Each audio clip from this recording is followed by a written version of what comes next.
ko et moo tax ñun société civile. ñu ngi ciy xalaat boobu ba léegi.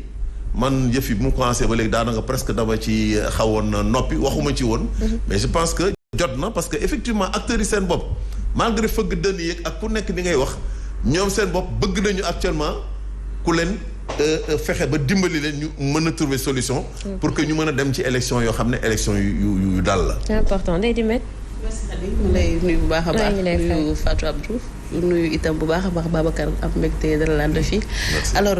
processus électoral bi bëri na ay coow ñun nemmeeku ci ay légèreté yu bëri alors est-ce que légèreté yooyu c'est acceptable est-ce que lu ñu mënoon xaar la ci jamono ji waaw xam nga légèreté peut-être man sax du légèreté mais ku xam maanaam gis nga complexité mais comment comprendre ñuy confectionner ay liste respecté wu ñu parité nga xam ne loi la ñu gis aussi itam yeneen rëq-rëq yeneen manquement yoo xamante ne nii mu dal ñaari coalition yoo xam ne ku ci nekk am nga expérience ci wàllu élection. waaw foofu laa bëgg a ñëw xam nga tey boo seetee liste bi ñaata département la ñëw xam nga am nañu 46 départements ak les 15 départements de l'extérieur enfin les départements de l'extérieur où il y a 15 députés qui sont élus am na une liste nationale mais boo seetee nga jël par exemple tey kaawu Yewwi Askan Wi ñaata département la ñu ñàkk respecté donc parité xam nga Dakar rek la benn département la sur 46 du dëgg mais seen liste nationale daanaka respecté na parité nga gis ñu ci mel ni Benno Bokk Yaakaar tey sur les 46 départements fépp respecté nañu parité mais ci liste nationale suppléants yi mu am bon mun lu ñuy tuddee erreur ñaari jigéen ñoo xam ne dañ leen toftal donc ñu ñàkk respecté parité c'est que boo xamee processus su investiture ni muy demee ak complexité bi ci nekk lu mel noonu mën na daal ku nekk damay jàpp ne pour man donc erreur la parce que quand même du ñu wax ne cuune lañu parce que parti lañu yoo xam ne yàgg nañu dem élection ñii dem am nañu presque 20 ans wala 30 ans d'expérience quand même dans la gestion du processus électoral miin nañ ko donc pour man dama jàpp ne vraiment mbir mi du légèreté ku nekk la mën a daal parce que man mii nee naa lay nekk naa pendant presque plus de 20 ans muy jiite commission d'investiture nekk mandataire national di dem di déposer dossier ci parti bu ma doon yëngu moo xam présidentiel la may dem conseil constitutionnel li déposer candidature suñu leader wala muy yeneen élection nationale ma dem ministère mais jafe-jafe bi doon am na année boo xam ne maa ngi la koy wax sànq ci commencement waxtaan bi fanaan naa ñaari guddi ministère de l'intérieur parce que dafa metti pression bi tegu ci kaw vraiment nit ñi nga xam ne ñooy responsable parti dafa metti donc lu indi erreur lu yomb la rax ci dolli contexte bii ñu jëm maanaam contexte bi ñu nekk muy élection législative yoo xam ne ni parti yi ci bëri dañuy jouer seen survie politique tey ku ci mel ni Benno Bokk Yaakaar daanaka bu ñu ñàkkee majorité ci assemblée mais loolu dina am ay conséquences yu rëy par rapport ak fa ñu jëm muy 2024 ñi nga xam ne tamit ñoom ñooy kujje gi principalement la principale force politique Yewwi Askan Wi bu ñu nërmeeloo ci élection yi aussi dina am ay jeexital par rapport ak élection 2024 donc enjeu bi foofu la nekk enjeu bi yëpp en filigrane c'est vraiment le contrôle de l'Assemblée nationale et c'est vraiment la perspective donc de 2024 loolu mooy enjeu yi de sorte que ku ci nekk donc am na pression boo xam ne mi ngi tegu sa kaw ba nga xam ne ni erreur bu mel nii vraiment lu yomb la pour nga def ko mais dama jàpp ne du tayeef du cuune aussi du légèreté. d'accord bu ñu revisiter tuuti histoire politique du Sénégal yaa ngi koy wax situation bu inédite la ñu nekk ni ñu demoon 92 am code consensuel bu 92 ñu ñëw ci élection 93 mu amoon difficulté tey ba doon comparer at boobu ak at bi lan nga ñu ci mën a wax. non du benn je pense que situation bi ñu am nii sax moo gën a graaw 93 parce que 93 dañu voté ba noppi. problème bi ci au niveau de la commission nationale de recensement des votes ci la amoon ay xëccoo entre bureau yu ñu war a annuler yu ñu warul annuler xëccoo bi am foofu ba juge Kéba Mbaye yàlla na ko yàlla yërëm démissionné. tout à fait ñu jël keneen et cetera mais cette fois-ci maanaam mbir yi nu rëwul parce que tey pour la première fois nga ne léegi parti bi nga xam ne tey moom moo ŋànk nguur gi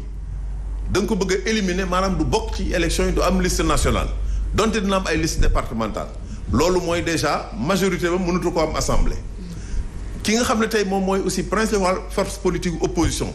nga bëgg koo éliminer donc du teew assemblée kooku ala kulli alin il faut que moom ay jeexital ci vraiment suñu assemblée bi nga xam ne moom la ñu bëgg a tabax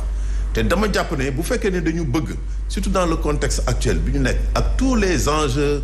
sécuritaires économiques parce qu'il faut comprendre que Sénégal dafa nekk ci croisée des chemins te diggante fii ak 2024 ku maanaam am gëstu war nga xam ne dañuy dem vers des mutations il y a des mutations qui se préparent au plan politique au plan social au plan économique on va vers de grands bouleversements. D'accord. Donc loolu dafa laaj nag pour man ñu dem ci ak tey pour assurer la stabilité du pays et la stabilité de nos institutions c'est sur ce rapport que situation bi complexe que niñ ko nar a régler bu fekkee ne vraiment demul dans le sens de l'intérêt général mën nañu indil ay jafe-jafe yoo xam ne le pays risque de basculer. Alors justement intérêt général boobu société civile dafa proposer ni na ñëpp bokk mais est-ce que ce serait juste aussi ñoo xam ne ñoom dañoo respecter loi bi parce que démb dégg nañ coalition Aar Sénégal que ni compromission warta am est-ce que ce serait juste ñu repartir à zéro alors que am na ñoo xam te ne déjà ñoom ñu ngi woon ci yoon bi. waaw xam nga situation bu amee il faut que ñu seet naka la ñu mën a trouver solution yi nag vraiment pour ñun gëstu yi ñu ci def ñaar la. li ñuy wax donc en tout cas hypothèse A hypothèse B hypothèse A mooy nga ne fukki liste ak juróom yi nga xam ne en tout cas bokkoon nañ ci jongante bi nañu bàyyi ñëpp maanaam ñu bokkaat c'est-à-dire ñu reprendre le processus à zéro ñu ñëpp daal di bokkaat ñu ñëwaat ñu saytu ñi nga xam ne amoon nañu jafe-jafe parrainage ñu may leen ñu mën a compléter ñi nga xam ne xëy na am nañu jafe-jafe ci ay liste ñàkk respecté parité wala ñoom ay liste incomplète ñu corriger loolu mais loolu bu ñu ko defee conséquence bi mooy dana impacter un peu nu mu tudd le calendrier électoral moo xam tey mën nañu indi vers un report quelle sera maintenant la durée du report kooku bon c'est un point d'intégration kenn xamul mais à la kulli il faut mu impacter ci calendrier électoral bi. mais yéen xalaatu leen benn yoon ñi nga xam ne ñoom seen yoon nekk ci par exemple. waaw maa ngi ñëw xam nga ñi nga xam ne nag la deuxième hypothèse mooy nga ne ñi nga xam ne tey 8 yi nga xam ne jàll nañu étape parrainage bi ñooñu nañ leen may xëy na ñu mën a apporter ay correctifs ci erreur yi nga xam ne am na seen liste ñu dem mais loolu quand même dafa am ay limites parce que boo ko defee yeneen juróom-ñaar yi nga xam ne donc bokkoon nañu amoon nañu yéen a bokk te ñu éliminer woon ci parrainage yi également ñooñu da nga leen di éliminer donc ce serait après assez injuste loolu moo tax ma jàpp ne tey il faut qu'on aille vers une solution concertée ñun en tant que société civile li ñu mën a wax mooy xëy na waxtaan xëy na explorer ay solutions yoo xam ne nit ñi bu ñu ci waxtaanee acteurs yi mën nañu trouver vraiment ay yoon yoo xam ne dina tax suñu démocratie dëgër te dina tax aussi dëkk bi bañ a am ay convulsions donc moo tax ma jàpp ne il faut que waxtaan am parce que Sénégal dafa am vraiment ay tradition donc de dialogue il faut que le dialogue entre les acteurs politiques vraiment quand même soit repris nit ñi toog waxtaan seet nu ñuy def ba mën a juboo ñu dem ci ay élections parce que en fait une élection doit être inclusive donc nañu fexe ba nit ñi dem ci élection vraiment ci loo xam ne nii franchement mënuma wax ne sax compromission la mais fexe ba dal mën a am ci réew mi parce que ñi nga xam ne tey xëy na matal nañu mais bu ñu jàpp ne aussi bu fekkee di éliminer nañu ñii quand même ñoom tout sera en leur faveur attention donc mbir mi du demee noonu donc c'est une situation quand même assez complexe sur laquelle je pense qu'il faut que vraiment nit ñi ànd ceeg tey pour aller vers des solutions consensuelles qui vraiment sauvent notre démocratie qui la consolide et qui met notre pays vraiment à l'abri des convulsions. C'est important. Fatou Abdou. Merci beaucoup maa ngi lay nuyu bu baax nuyu également Ndeye Timet nuyu Babacar am mbégte dalal sur le plateau alors yaa ngi koy wax sànq que ne peut-être ñu am consensus mais à l'heure actuelle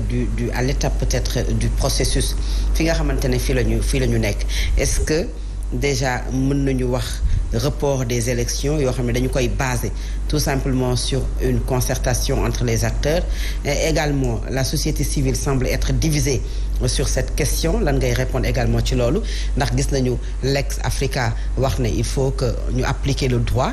Forum du justiciable wax loolu également ñu gis Afrikajom Center wax le contraire ngeen nuroo yéen ñaar position waaw mais xam nga situation bu mel ni bu amee li ñuy wax la pensée unique amul il faut que moom peut-être une diversité d'opinion ku nekk da ngay yaakaar ne lii bu ñu ko defee vraiment mooy li gën ñi nga xam ne dañu jàpp ne il faut appliquer la loi dans toute sa rigueur xëy na sax peut-être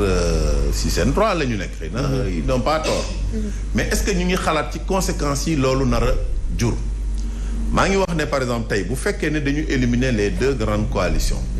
ñoom ñaar ñëpp amuñu liste nationale dinañu dem compétir dans les départements dinañ fa am député ñi nga xam ne tey matal nañu